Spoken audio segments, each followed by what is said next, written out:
বিখ্যাত চীনা সমরবিদ সান জু তার যুদ্ধের কৌশল দ্য আর্ট অফ ওয়ার বইয়ে লিখেছেন, যে যুদ্ধে তুমি জিততে পারবে না সে যুদ্ধে যেও না। গত ২২ জুন রাতে যুক্তরাষ্ট্র ইরানের ৩টি পারমাণবিক স্থাপনায় বিমান হামলা চালানোর পর প্রশ্ন উঠেছে, ইরান কি এই অসম যুদ্ধে আরও এগোবে? আবার প্রশ্ন জাগে, ইরান চাইলেই কি এই যুদ্ধ থামাতে পারবে?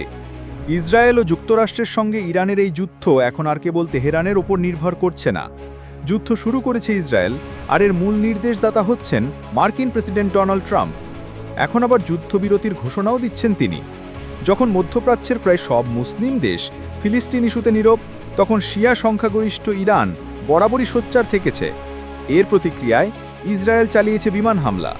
তবে এই পুরো ঘটনায় নেপথ্য নায়ক হচ্ছেন ডোনাল্ড ট্রাম্প।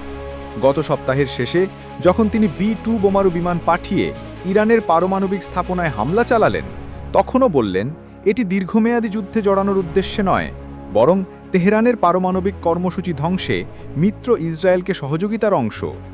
একটি পুরনো প্রবাদ আছে, যুদ্ধে প্রথম নিহত হয় সত্য। সাম্প্রতিক দিনগুলোতে ডোনাল্ড ট্রাম্পের অবস্থান ও ভাষ্য সেই প্রবাদকেই যেন নতুন করে প্রমাণ করছে।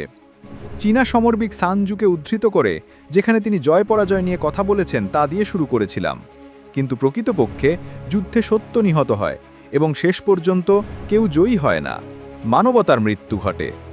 ইরানে ইসরায়েলি হামলা কেবল একটি তাৎক্ষণিক প্রতিক্রিয়া নয়, বরং এটি আঞ্চলিক এবং বৈশ্বিক রাজনীতিতে একাধিক দরজা খুলে দিয়েছে। প্রথমত, ইরানের প্রকৃত বন্ধু কারা, অর্থাৎ ইরান আক্রান্ত হলে কে পাশে দাঁড়াবে সেই হিসেব এখন অনেকটাই পরিষ্কার। দ্বিতীয়ত, ইরান ইসরায়েল যুদ্ধ কি মধ্যপ্রাচ্যের অন্যান্য রাষ্ট্রেও ছড়িয়ে পড়বে? তৃতীয়ত, ট্রাম্প রেজিম পরিবর্তন তার উদ্দেশ্য নয় বলে ঘোষণা দিয়েছেন, তবু ইসরায়েল ও তার মিত্ররা কি ইরানের সরকার পরিবর্তনের লক্ষ্যে সরাসরি হস্তক্ষেপ করবে? চতুর্থত, এই যুদ্ধ কি আরও বিস্তৃত হয়ে এক আন্তর্জাতিক রূপ নেবে?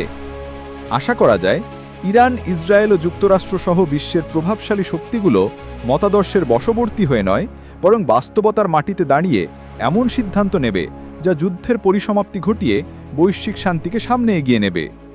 সব খবর পেতে সাবস্ক্রাইব করুন BGN TV 24, খবর যেখানে, বিশ্বস্ততা সেখানে।